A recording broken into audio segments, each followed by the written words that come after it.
किए फोन करथिला जे मो भौणी फोन करथिला मो भलो सब ता करे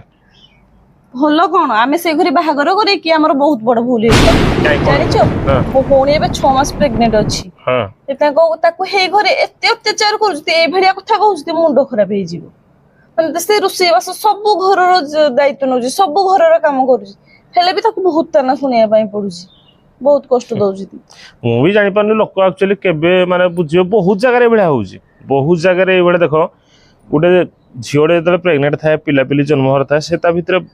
बहुत कष्ट पाए समस्त जानि जीए झियोडे जीए नारीडे से जानि जी बहुत कष्ट पाए तापर भी ताको कष्ट दिया जाउची माने कथार अछि जे जदी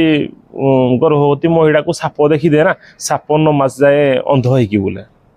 तापर कोन अभिशाप पड़े एमदी अछि आगर मु सुनिछि तो तुम चिंता करो से जगह रे आम घर भितर जदि कई गर्भवती बहु अच्छी ताकू आमे कष्ट दउती आमे को भलिया पुण्य कमेमा माने केते बड़ पापरे भागीदारी हेबे जानि से माने लोक कहते सेवा माने मंदिर मस्जिद रे जाइगिरी सेवा करले गुरुद्वारा जाइगी सेवा करले सेटा सेवा कहा जाए अरे जो लोग कष्ट पाउ जो लोग असुविधा अच्छी तार सेवा कले आमे गणती हवा जे नहीं पुण्य किछि करि जिति आउ जदि आमे कष्ट पाउथवा लोकडा को आहुरी कष्ट दबा जाइगी बाहर कोडी सेवा करिवा आमे पुण्य कमेबा कि पापेरे घांटी हेबे एति मन रखितो ताकू किंतु हां तम भौणी की को से ता कर्म रे ठीक माने कर्म रे हेळा न करो कर्म ठीक करि चलो जानि कि भगवान को इच्छा निहाती भगवान ता पे भलो रखिथिबे।